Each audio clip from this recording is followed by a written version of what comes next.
Vamos a ver el caso de las ecuaciones homogéneas de primer orden. Un nuevo tipo de ecuaciones diferenciales o una nueva clasificación. En este caso tenemos una ecuación diferencial de primer orden de esta forma. Con una función incógnita y que depende de x. La variable en este caso es x y tenemos planteado este problema donde f es alguna función de R2 en R. ¿A qué nos referimos cuando decimos que la ecuación diferencial es homogénea? Bueno, es homogénea cuando f es homogénea. Se dice que una función de R2 en R es homogénea de grado n, con n un número natural, para todo escalar o número, ¿sí? Un escalar es un número lambda, número real, se verifica lo siguiente, que f de lambda x, lambda y es igual a lambda a la n por f de x y. A eso nos referimos con que una función es homogénea. Y homogénea de grado n quiere decir que saca esta constante que multiplica a las dos variables para afuera elevada a la n. Antes de tratar el tema de la resolución de las ecuaciones diferenciales de este tipo, vamos a ver algunos ejemplos de funciones homogéneas como para saber bien de qué estamos hablando. G de x y igual a seno de x sobre y es una función homogénea. ¿Por qué razón? Supónganse que agarramos un escalar lambda, lambda x, lambda y, ¿qué es lo que me va a dar? Seno de lambda por x dividido lambda por y. Pero bueno, supongamos que acá lambda es un número distinto de 0 como para que tenga sentido hacer esta cuenta. Entonces se van los escalares lambda y me termina quedando seno de x sobre y, que es ni más ni menos que la función g de x y tal como la teníamos definida recién. Pero bueno, g de x y es g de x y por 1 o por lambda a la 0. Como lambda es un número distinto de 0, tiene sentido elevarlo a la 0. Entonces, en este caso, ¿sí? Como esto es 1, yo lo puedo escribir independientemente de quién sea lambda. Tenemos que G es homogénea de grado 0 o de orden 0. Supongamos ahora que tenemos esta otra función, un polinomio,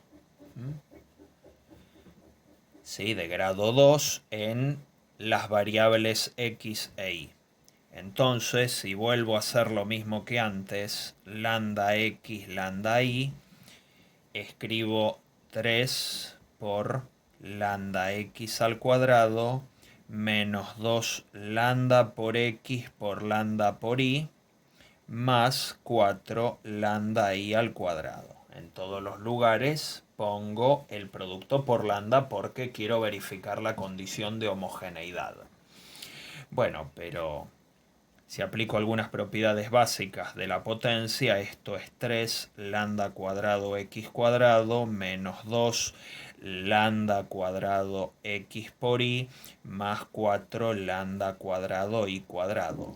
Se observa claramente que todos los términos están multiplicados por lambda cuadrado.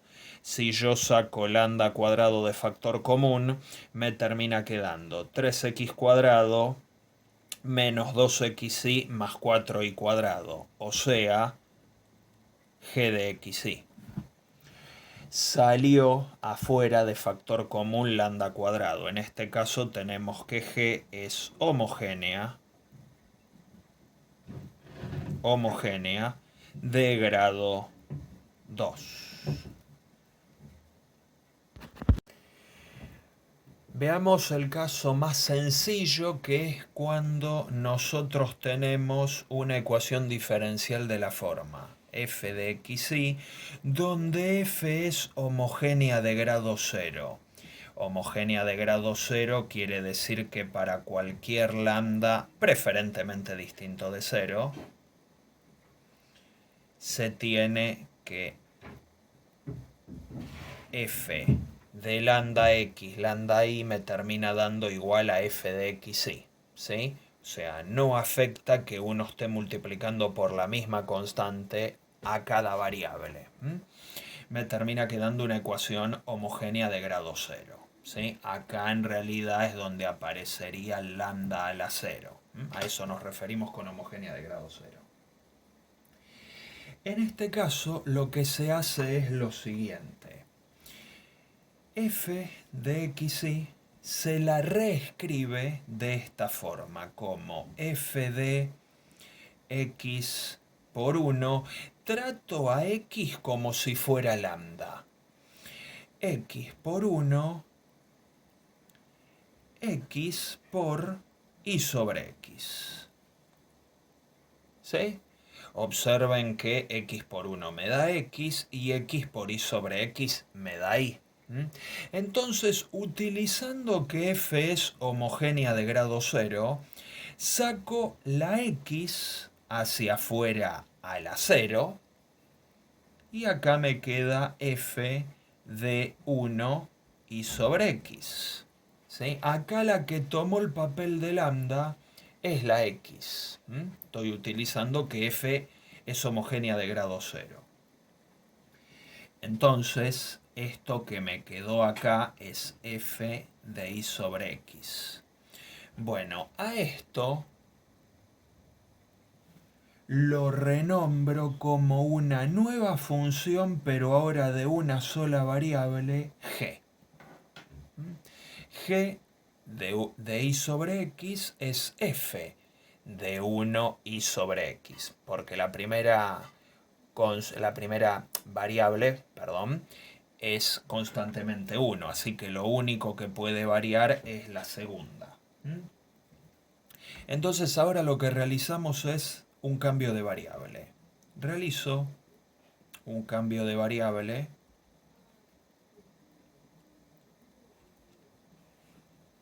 z igual a y sobre x. Este cambio de variable.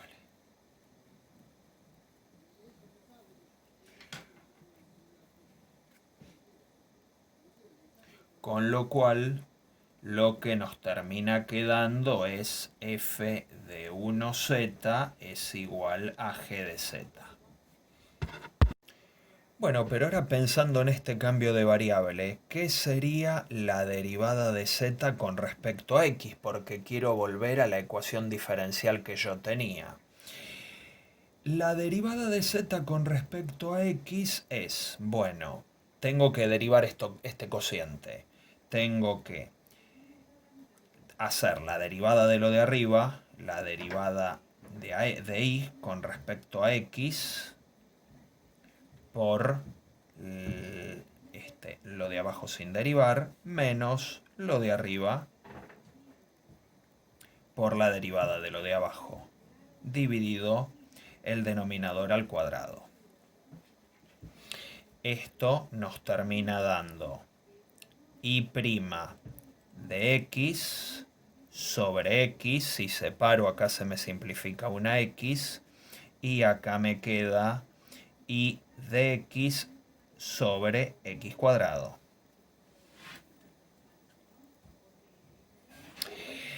Entonces, z' se escribe como y' sobre x por este término, y déjenme escribirlo así, como y sobre x sobre x. Esta x al cuadrado la rompo y paso una x arriba dividiendo a la y para que me vuelva a quedar z y la otra sigue quedando abajo.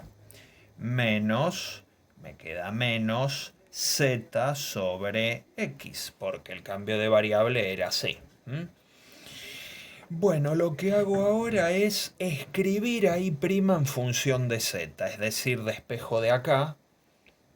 Entonces tengo z' menos, más, disculpen.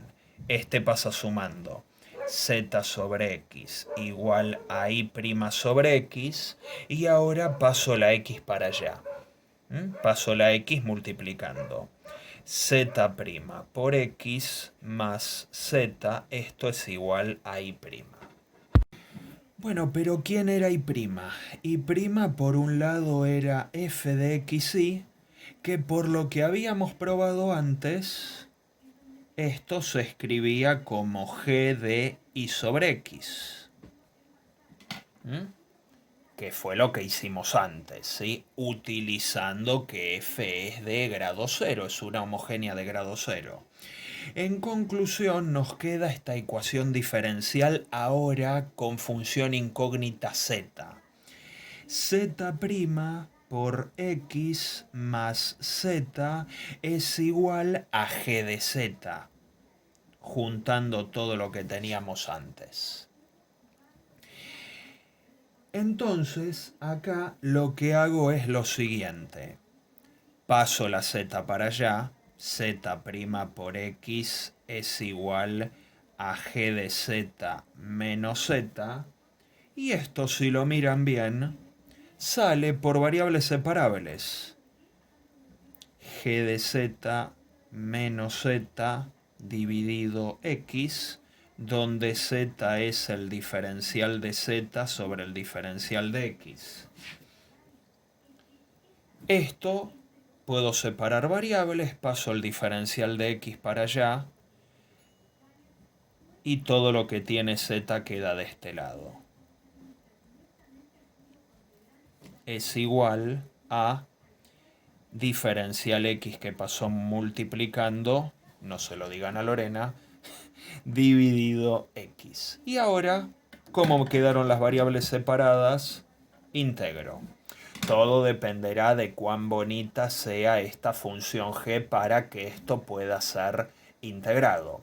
Pero bueno, una vez que acá obtengo la primitiva, que me va a quedar una primitiva, supónganse que la primitiva de esto es una función phi grande de z, tengo que acordarme de escribir esto como y sobre x y ahí ver si se puede despejar la y.